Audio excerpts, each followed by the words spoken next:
కల్తీ మద్యం కేసులో సిట్ అధికారులు ఉదయం తనను అదుపులోకి తీసుకుని స్టేట్మెంట్ రికార్డు చేశారని జోగి రమేష్ పిఏ రాము చెప్పారు. జోగి రమేష్ రాజకీయ కార్యకలాపాల గురించి జోగిరాము ఇల్లు ఎక్కడ ఉందో అడిగి తెలుసుకున్నారన్నారు. మళ్లీ ఎప్పుడు పిలిస్తే అప్పుడు రమ్మని అధికారులు చెప్పారంటున్న రాముతో మా ప్రతినిధి Shiva face to face. Jogi Ramesh PA రాముని ఉదయం పోలీసులు అరెస్ట్ చేశారు. ప్రస్తుతం ఆయన మనతో ఉన్నారు. సార్, ఏంటి అసలు ఎందుకు అరెస్ట్ చేయాల్సి వచ్చింది? ఏం జరిగింది? కారణం అయితే చెప్పలేదు అధికారులు ఏమి. నాకు ఇంటి దగ్గర రాముగారి ఇల్లు చూపించిన అడ్రస్ ఏదని చెప్తే జీబీకి ఇచ్చారు, తీసుకొచ్చారు. ఇక్కడికి తీసుకొచ్చి కొద్దిసేపు కూర్చోబెట్టిన తర్వాత వివరాలు మొత్తం స్టేట్మెంట్ రికార్డ్ చేసుకున్నారు. స్టేట్మెంట్ చెప్పాం, వాళ్ళు అడిగిన ప్రతి ప్రశ్నకి సమాధానం చెప్పాను. ఎప్పుడైనా అవసరం అయితే మళ్ళీ పిలుస్తామని చెప్పారు. సో వస్తామని చెప్పాము. ఏమేమి అడిగారు వాళ్ళు? రమేష్ గారి రాజకీయ ప్రస్తావన, ఆయన వ్యాపారాలు, వాళ్ళ ఫ్యామిలీ గురించి వీటి గురించి అడిగారు.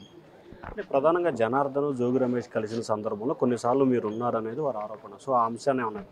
అసలు జనార్దన్ అనే వ్యక్తి మా దగ్గరికి వచ్చిన దాఖలు అయితే లేదు. అసలు ఆ విషయం కూడా అడగలేదు. అధికారులు మాత్రం నన్ను ఆ విషయం గురించి అడగలేదు.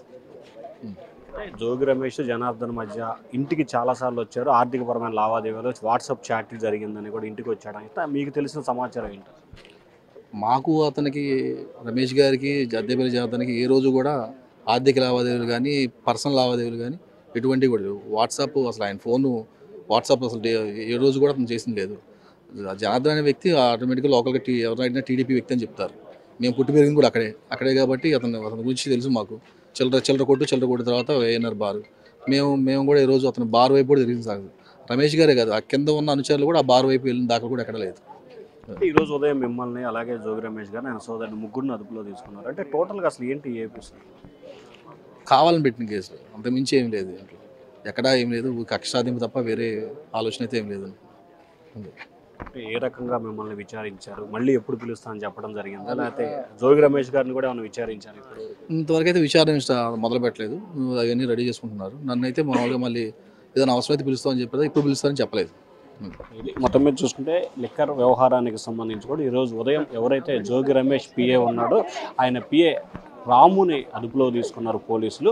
అదుపులో తీసుకున్న తర్వాత దాదాపుగా గంట సేపు పాటు ఆయన్ని ప్రశ్నించి పంపించినట్లు కూడా రాము చెప్తారు. మొత్తం మీద చూసుకుంటే ఈ వ్యవహారానికి సంబంధించి ఏదైనా సమాచారం ఉంటే చెప్పాలని అడిగారు. జోగి రమేష్ రాజకీయ ప్రస్తావన, ఆయన ఎవరెవరితో మాట్లాడతారు, ఎవరెవరితో సన్నిహిత సంబంధాలు కలిగి ఉన్నా, ఎవరెవరు నేతలతో ఆయన మాట్లాడుతున్న అనే వివరాలు సేకరించారు. ఈ కేసుకి తనకు ఎటువంటి సంబంధం లేదు. అలాగే అద్దేపల్లి జోగి రమేష్ అంశానికి సంబంధించిన ఏమాత్రం కూడా ప్రశ్నించలేదని చెప్పి రాము చెప్తున్నారు. Vote studio.